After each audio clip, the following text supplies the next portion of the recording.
Gracias, presidente. Buenos días, presidenta. Muchísimas gracias por su asistencia, por sus explicaciones y por sus informes. Mire, yo desde el punto de vista técnico, la verdad es que no voy a entrar en estos informes porque, como siempre, su trabajo es impecable. Ahora bien, si entro en el fondo del asunto de lo que hablamos aquí, es Agenda 2030 y cambio climático, pues precisamente nuestro grupo parlamentario en esto difiere bastante del resto de los grupos. Es más, nuestra posición se encuentra en las antípodas de las políticas impulsadas por este Gobierno en torno al cambio climático, cuestión que no negamos, pero que entendemos que no debe abordarse tal y como lo hace este Gobierno, aprobando, por ejemplo, una ley de cambio climático que supone prohibirnos a nosotros mismos conseguir una cierta autonomía o soberanía energética precisamente en un momento de crisis a nivel mundial, un momento en el que nuestra dependencia del exterior genera un precio de la energía inasequible para familias y para empresas.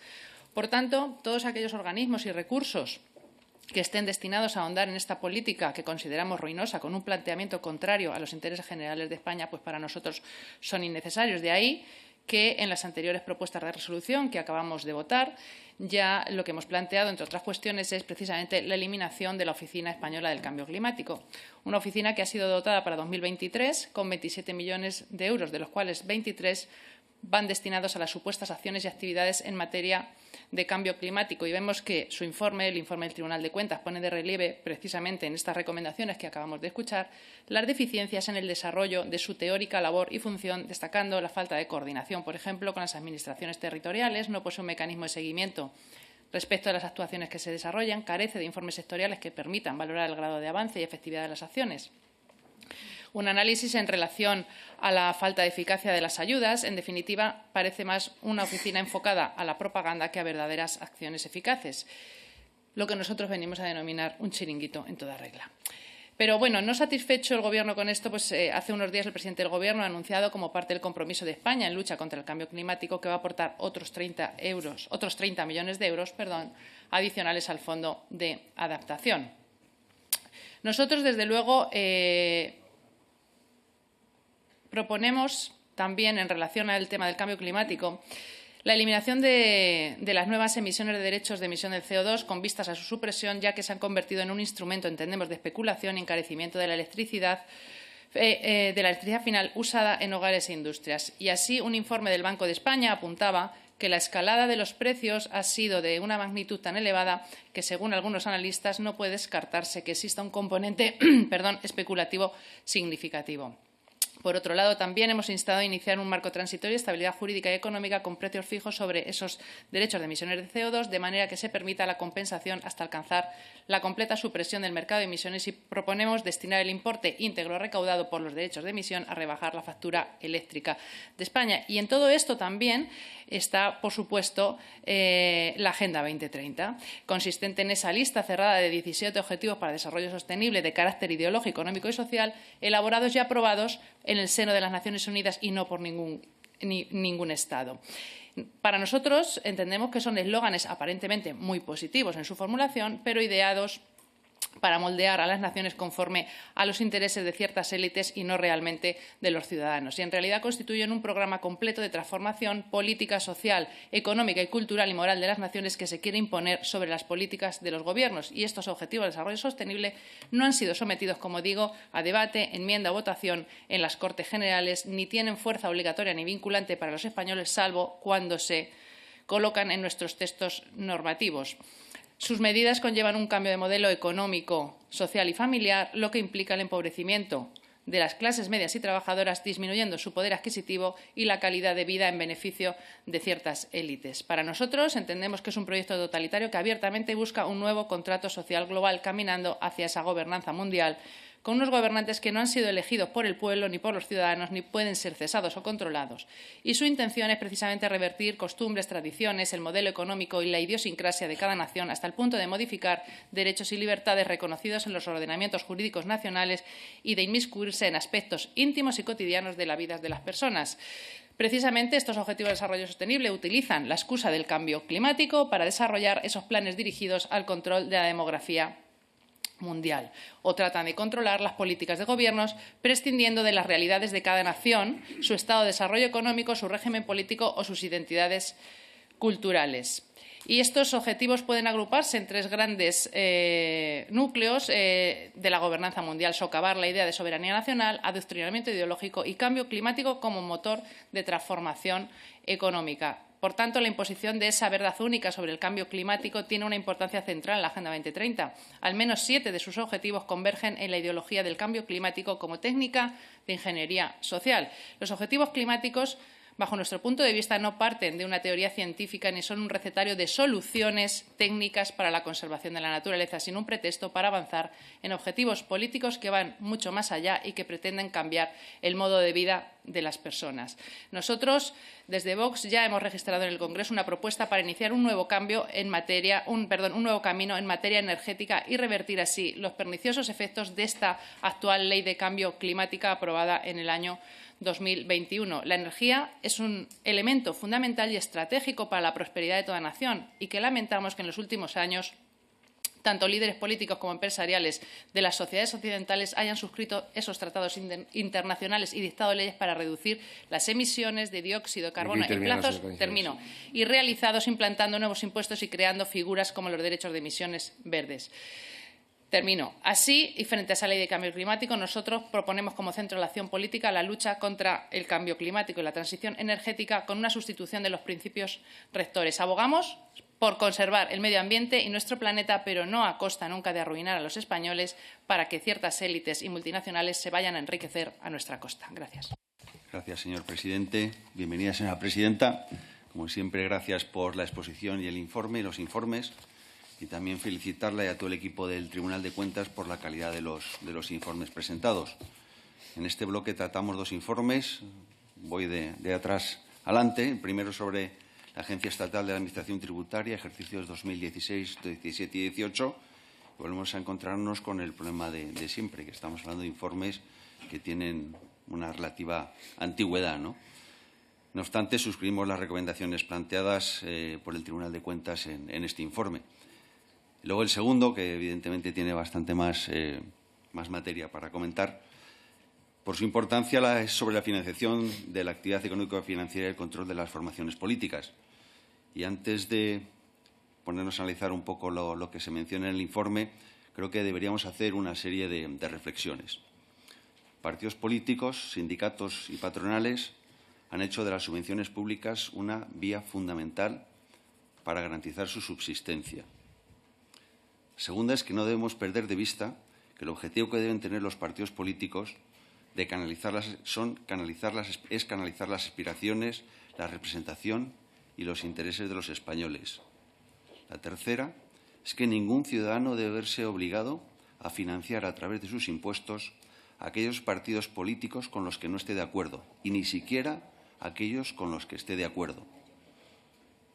Cuarta, que es necesario realizar una reducción drástica del gasto político, y un exponente claro del mismo son las subvenciones a partidos políticos, sindicatos, patronales y otros entes políticos.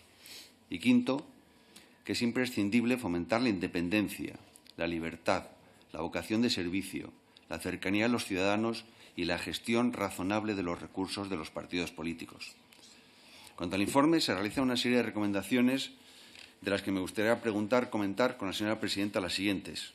Si considera adecuado el límite de los 50.000 euros en las donaciones para personas físicas, si considera que no aceptar donaciones de personas jurídicas en periodos no electorales con los límites pertinentes tiene como intención la de control del Gobierno a los partidos políticos, o sea, en hacerlos dependientes de las subvenciones públicas y así tener motivos para fiscalizarlos. Tercera pregunta. Menciona que es necesario especificar los extremos que han de acreditarse para la justificación de los ingresos de actos promocionales y venta de material promocional. Ergo, el Tribunal no puede pedir una acreditación determinada de los mismos. Me gustaría que me comentara también si está de acuerdo con ello. Estamos también completamente de acuerdo con la recomendación 15, en la que se sugiere que las relaciones de colaboración entre las formaciones políticas y sus grupos institucionales se formalicen mediante convenios, en los que se recojan los servicios que la formación política se compromete a prestar a cada grupo político y su valoración. ¿Verdad? Vale. Me gustaría también que profundizara sobre la recomendación 16, sobre la representatividad de las cuentas anuales consolidadas, a la vista que una amplia doctrina jurisprudencial, lo menciona en su informe, se ha pronunciado señalando que los grupos institucionales no son en ningún caso órganos de los partidos políticos. Si la consolidación se basa en el control, entiendo que usted considera que existe control de los partidos políticos sobre los grupos parlamentarios. Me gustaría que me comentara su opinión. Y con respecto al fondo de la cuestión, nuestra posición es idéntica a la que manifestamos anteriormente. Propusimos y proponemos instar al Gobierno a remitir a las Cortes Generales un proyecto de ley orgánica de modificación de la Ley Orgánica 5/1985 y de la Ley Orgánica 8/2007 sobre financiación de los partidos políticos y de las disposiciones concordantes, al objeto de eliminar las subvenciones públicas a partidos políticos, fundaciones y demás entidades vinculadas o dependientes de ellos, incluidos las otorgadas por aquellos gastos electorales, así como facilitar y promover la financiación privada de los mismos, de las fundaciones y demás entidades vinculadas o dependientes de ellos, con la garantía de la transparencia pública sobre las aportaciones realizadas. También instar al Tribunal de Cuentas a cuantificar los costes al erario público por las subvenciones concedidas a partidos políticos, fundaciones y demás entidades vinculadas o dependientes de ello y, por tanto, cuantificar el ahorro que supondría su eliminación. Y también instar al Tribunal de Cuentas a cuantificar el ahorro derivado de la reducción de costes que supondría dejar de asumir por el Tribunal de Cuentas la realización de los trabajos de fiscalización de los estados contables de los partidos políticos, fundaciones y demás entidades vinculadas, así como de los procesos electorales una vez que no sean financiados con subvenciones públicas. No obstante, somos conscientes que el entramado de intereses existente y el hecho de que la política esté dominada por partidos políticos hace impensable que la mayoría de ellos lleve la iniciativa de la supresión de las subvenciones públicas a sí mismos, por lo que es necesario pedir a los españoles que decidan. Ante esta situación, hay que preguntar a los españoles si quieren eliminar la financiación pública a los partidos, sindicatos y patronales o si, por el contrario, quieren sostener con sus impuestos organizaciones que en muchos casos no defienden los intereses nacionales sino de parte.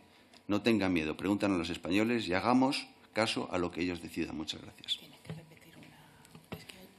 A continuación, se ha pasado antes, tiene la palabra por el grupo parlamentario EAG-PNV, EAJ-PNV, la señora Echano. Perdón, presidente. Perdón, presidente. La señora presidenta del tribunal no ha escuchado una de las preguntas que le formulaba y así gestualmente me ha dicho que si la podía repetir el portavoz, si no le importa. Pues que la repita y seguido tiene la de la venta del merchandising y todo eso, de la actividad promocional. Sí. La venta de merchandising, en el informe hablaba que es necesario especificar los extremos que han de acreditarse para la justificación de los ingresos derivados de actos promocionales y venta de material promocional. Luego, yo entiendo que el tribunal no puede pedir una acreditación determinada de los mismos. O sea, si está pidiendo que se definan los extremos para acreditar, no puede pedir el tribunal que se acrediten de una determinada forma, sino simplemente con acreditarlos vale. O sea, es decir, estoy hablando de cuál es la forma de acreditar ese ingreso promocional o de venta de artículos promocionales. Muchas gracias. Gracias, señor presidente y señora presidenta, de nuevo. 3 son los informes que analizamos en este bloque. La fiscalización del ejercicio 2017 de la Universidad Internacional Méndez Pelayo. Vemos en el mismo que la financiación de la universidad en el ejercicio fiscalizado procedió fundamentalmente de transferencias y subvenciones recibidas, que representaron el 77% de sus ingresos, produciendo el 23% restante de prestaciones de servicios, la mayor parte en concepto de matrículas. Vemos también que la gestión ordinaria del organismo presentó unos resultados negativos por importe de 2.774.885 euros, que representa también un incremento del 226% sobre los resultados también negativos del ejercicio anterior.